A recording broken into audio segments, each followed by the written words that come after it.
Mais bonjour à tous, troisième journée et dernière du Grand Prix Guyader 2018.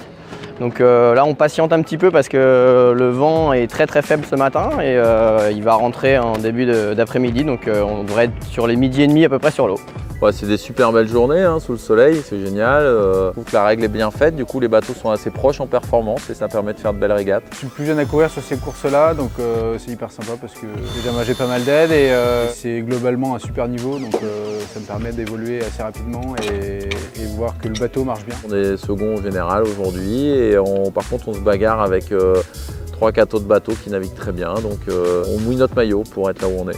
C'est un Grand Prix qui est vraiment intéressant parce qu'en fait on a toutes sortes de bateaux, des bateaux neufs, des anciens bateaux et ça permet vraiment d'avoir du match entre tous les bateaux, les conditions étant pas très favorables pour les bateaux neufs, pour les bateaux puissants. On retrouve certains anciens bateaux en tête de classement, donc c'est vraiment très intéressant. Voilà, il y a une flotte assez homogène, surtout dans des conditions légères comme ça, où même les vieux bateaux sont encore très performants. Donc c'est une belle série qui s'est bien développée, qui est certainement un très bon tremplin pour aller sur des plus gros bateaux après.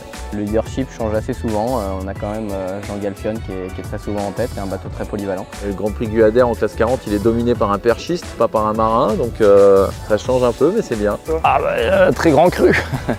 Très grand cru, écoute, on gagne, donc surtout on gagne une édition où il y a des très bons bateaux, des très grands skippers, avec une flotte de 15 bateaux, donc c'est assez conséquent.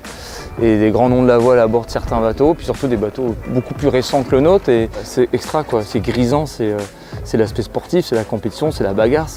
Donc sportivement c'est super, on a toujours des concurrents à côté, il faut toujours se remettre en cause, on est toujours à chercher le bateau fonctionne bien parce qu'on voit bien que le concurrent à côté, juste à côté, lui marche un peu mieux. On a cramé quoi. C'est l'été quoi, c'était super, 3 jours de dingue quoi, c'était vraiment extra.